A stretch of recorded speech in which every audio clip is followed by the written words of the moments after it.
गाड़ियां देने वाले हैं, कभी इन्होंने सही इतिहास पढ़ा नहीं है।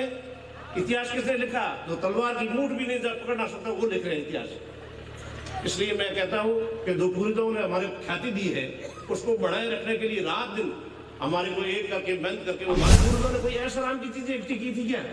ये किले पत्थर है, मात्र एक सुरक्षा। इस किले के अंदर जाके देखो कोई ऐसा नाम की चीज है क्या? वहां सिर्फ मात्र उनकी सुरक्षा के लिए पत्थर इकट्ठे किए गए थे। अंग्रेज आने के बाद ये चित्र पैलेस बनाया, अंग्रेजों ने सीखा है। और मूर्खों क्यों लड़ रहे हो, ऐसा नाम करो। तो हमारे पूर्वज कोई ऐसा नाम करने वाली चीजें नहीं थी। बहुत ही कठिन समय में लोगों को व्यवस्थाएं दी, उसमें एक भी पीढ़ी का कपूत आदमी पैदा हो गया। धन से उल्टे काम नहीं होते हैं। अगर मैंने पुण्य कमाए हैं, स्वर्ग में चला गया और धन पीछे छोड़ के चला गया, उससे अगर किसी एक मेरे जीव में घर में पैदा हो गया है और उसने उस धन का दुरुपयोग करके खोटे काम किए हैं, मेरे को स्वर्ग से पकड़ के नरक में डाल देंगे। वो पाप क्यों इकट्ठा करके आया था? मैं सही कह रहा हूँ। राव छोटे थे, उनको राजगद्दी मिली। राणा उधम सिंह जी ने केशव देव जी को शादी करके पोती की और दहेज में दे दिया। राव रणबल जी थे, उनके लड़के, उनके 24 लड़के हुए। आज राठौड़ कुल है, उसमें 20% राठौड़ है, दूसरे 90% राव रणबल जी की पीढ़ी है। रतलाम, सीतामऊ, अमदेरा, झबुआ हाथ तो अपनी मध्य प्रदेश में स्टेटें थी। बदनौर मेवाड़ में था। लुधरुआ महाकम बैठता था। कंद जी का परिवार हिसार था। जहां ये हनुमानगढ़, ये सारे किले नवकुंटी के नाम थे। ईडर गुजरात में था, नवकुंटी के नाम थे हम राठौड़। आज क्या हालात है हमारे, कोई पूछने वाला नहीं है। 70 साल 500 साल हमारे पूर्वजों ने शासन किया, सुव्यवस्थाएं बनाई। आज भी राजस्थान के अंदर बाहर के लोग आते हैं कि सही स्थान पे आ गए, अब कोई डर नहीं है। ऐसी संस्कृति बनाई हमारे पूर्वजों ने। उत्तर प्रदेश और यूपी और बिहार जहां जाते हैं, रात को 8 बजे पुलिस वाले रुक जाओ, बहन बेटी साथ में, आदमी खराब है, एरिया खराब है। राजस्थान में घुसते ही लोग कहते हैं अरे आप ठीक आ गया एरिया, क्योंकि हमारे पूर्वजों ने कोई गलत काम किए भी नहीं है।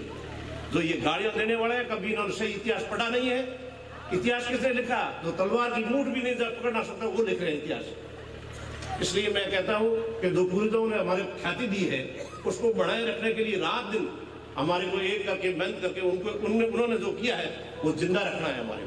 हमारी ड्यूटी है कि हम उस काम को रखें। मोदी सिंह जी कह रहे थे हमारे पास, करण सिंह जी के पास कोई लंबे चौड़े पैसे नहीं थे, ये साधारण नौकरी कर रहे थे। हम आती है, हमारा अनुशासन क्या है कि जब मैं यहाँ आया था तो आधे से ज्यादा आदमी बाहर खड़े थे। अब मुस्लिम समाज को अपन कहते हैं कि भाई ये समाज यो है वो है फलाना ढीगड़ा। एक बार मैं इनके कार्यक्रम में गया, कार्यक्रम में इनके अतिथि उत्तर प्रदेश से आने वाले थे। सुबह 10 बजे कार्यक्रम शुरू हुआ और अतिथि लेट हो गए 5 बजे तक। वहां का एक भी आदमी वहां से इधर से उधर नहीं हुआ। तो लोगों की जो क्षमताएं हैं, सहनशील शक्तियां हैं, वो होनी चाहिए। कार्यक्रम शुरू हुआ, जब यह पंडाल भरा हुआ था, चारों ओर खड़े थे। अभी तक कार्यक्रम समापन नहीं हुआ है, उससे पहले सारे चले गए। महेंद्र सिंह जी साहब है जो नई विवाद खड़ा कर रहे हैं इतिहास का कि हम तो उनके बाप है। अरे भाई हम तो राठौड़ है, राम जी की पीढ़ी के आदमी है। जब राम जी को वनवास हुआ तो उनकी उम्र क्या थी? वो जवान थे, 28 वर्ष के।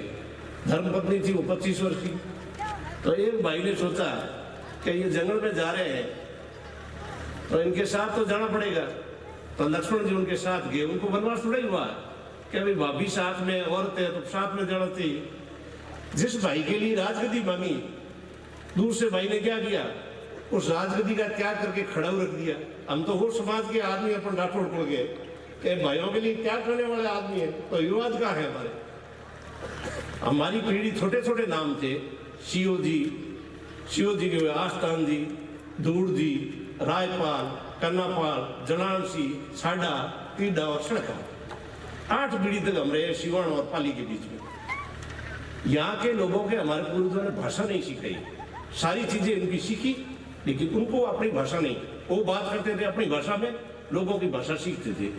राज करना कोई उस समय भी कोई सरल बात नहीं थी, संसाधन नहीं थे उस समय। सारी व्यवस्थाएं आज सुप्रीम कोर्ट और हाई कोर्ट हो रहा है कि जो उन्होंने व्यवस्थाएं बनाई है, कैचमेंट एरिया जो तराई का, ओरण और गोचर, उन्होंने अपनी व्यवस्थाएं थी, वो आज काम किए।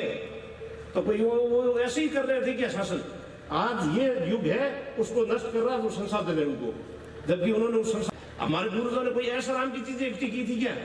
ये किले पत्थर है, मात्र एक सुरक्षा, इस किले के अंदर जाके देखो कोई ऐसा नाम की चीज है क्या वहां? सिर्फ मात्र उनकी सुरक्षा के लिए पत्थर इकट्ठे किए गए थे। अंग्रेज आने के बाद ये चित्र पैलेस बढ़ाया, अंग्रेजों ने सिखाया, और मूर्खों क्यों लड़ रहे हो, ऐसा नाम करो। तो हमारे पूर्वज कोई ऐसा नाम करने वाली चीजें नहीं थी। बहुत ही कठिन समय में लोगों को व्यवस्थाएं दी, अपना बलिदान दिया, और निकम्मे लोग कब हो गए? जब उन्होंने पेंशन कर दी। तो हमारे राजाओं ने क्या किया? जो बड़े बड़े जागीरदार थे वो सुस्त हो गए, पीढ़ी भी सुस्त हो गई, इसलिए हम इससे पिछड़ने का कारण भी रहे हैं। देखो समय ऐसा है, जब हमारे पूर्वजों ने इस तरह से किले बनाए सुरक्षा के लिए, तो अभी हमें क्या करना चाहिए? एजुकेशन संस्थाएं खड़ी करनी चाहिए, और उसके लिए भी हमारे को धन का त्याग करना चाहिए। अगर मैं तो कहता हूं कि धन अगर मैंने इकट्ठा भी कर लिया, सपोजिंग दैट कर लिया होगा मैंने लाखों रुपए, मेरे एक पुत्र है वो ठीक हो गया, तब तो वो सदुपयोग कर लेगा। उसमें एक भी पीढ़ी का कपूत आदमी पैदा हो गया, धन से उल्टे काम नहीं होते हैं। अगर मैंने पुण्य कमाए हैं, स्वर्ग में चला गया और धन पीछे छोड़ के चला गया, उससे अगर किसी एक मेरे जीव में घर में पैदा हो गया है, अगर उसने उस धन का दुरुपयोग करके खोटे काम किए हैं, मेरे को स्वर्ग से पकड़ के धन में डाल देंगे लोग। पाप क्यों इकट्ठा करके आया था? मैं सही कह रहा हूँ। इस धन, अगर धनपति है, पैसे वाला आदमी है, मैं इस मंच से धन्यवाद देता हूँ किसको? मेघराज सिंह जी को। शानदार बच्चों के लिए उन्होंने हॉस्टल बनाया है, अकेले आदमी ने, और कम से कम उसमें 15 करोड़ रुपए लगे उस आदमी ने। मैं 3 बार देख के आया हूँ चीज। उसने धन का उपयोग किया है, सदुपयोग किया है, समाज के लिए दिया है। हम समाज के लिए, हमारे लिए कौन करेगा? जिसके पास धन है